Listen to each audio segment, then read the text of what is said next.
Hi friends. आपल्या आजूबाजूला जी माणसं आहेत, आपले मित्र, नातेवाईक, कलिग्स, बॉसेस इत्यादी, हे सगळे आपल्या जीवनातल्या लाल मिरच्या आहेत बरं का. आणि मग हे लाल मिरच्यांनी आपलं जीवन झोंबतं ठेवायचं का आपल्या जीवनाला रंगत आणायची आहे, हा चॉईस तुमच्याकडे आहे. मात्र हे लक्षात ठेवा. एक छोटी गोष्ट सांगते. एक मिडल एजेड मॅरिड मुलगी आहे. तिचं नाव आहे अनुराधा. ती डिप्रेशनमध्ये होती. अतिशय वैफल्यग्रस्त, फ्रस्ट्रेटेड अशा अवस्थेत होती. आणि अशा बेसावध क्षणी एका तरुणाने तिचा फोटो काढला आणि तिला ब्लॅकमेल करू लागला. माझ्याकडे आली तेव्हा डोळे लाल होते, हृदयाची धडधड वाढलेली, हात शेक होत होते तिचे, घशाला कोरड पडली होती. अतिशय रेस्टलेस अवस्थेमध्ये ती माझ्याकडे आली. कमालीच्या. मी तिला शांतपणे बसवलं, तिला आश्वासक मिठी दिली पहिल्यांदा, आणि मग तिला म्हणलं की तू का डिप्रेस्ड आहेस याचं एक कारण, असं एक पत्र लिहून काढ किंवा एक डिस्क्रिप्शन लिहून काढ, आणि ते जे लिहिलेलं तू आहेस ते तू स्वतः शांत चित्ताने एकदा वाच, आणि त्याचसोबत तुझ्या नवऱ्याला पण ते वाचायला दे.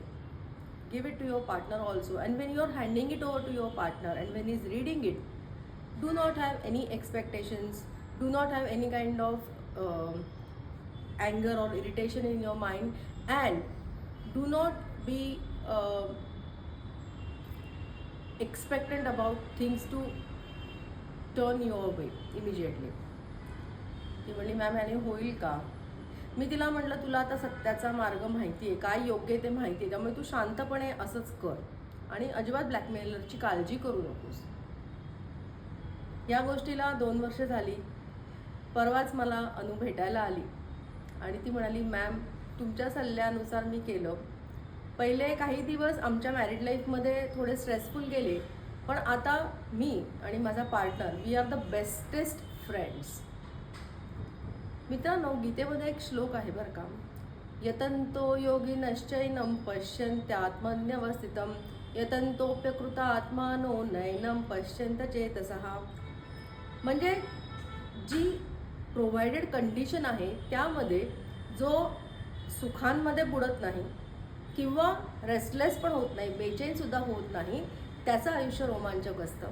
कारण असा मनुष्य या सगळ्या व्यक्तींना मिरच्या म्हणून बघतो, प्रत्येक इव्हेंटला तो एक नाटकाचा प्रसंग म्हणून बघतो, आणि प्रत्येक नाटकाचा प्रसंग रोमांचक होण्याचा प्रयत्न तो करत असतो. जसा तुमच्या ह्या आयुष्याच्या नाटकाचा प्रसंगसुद्धा रोमांचक करायचा असेल तर जीवनाला झणझणीत लाल मिरचीचा तडका मारा आणि एन्जॉय करा.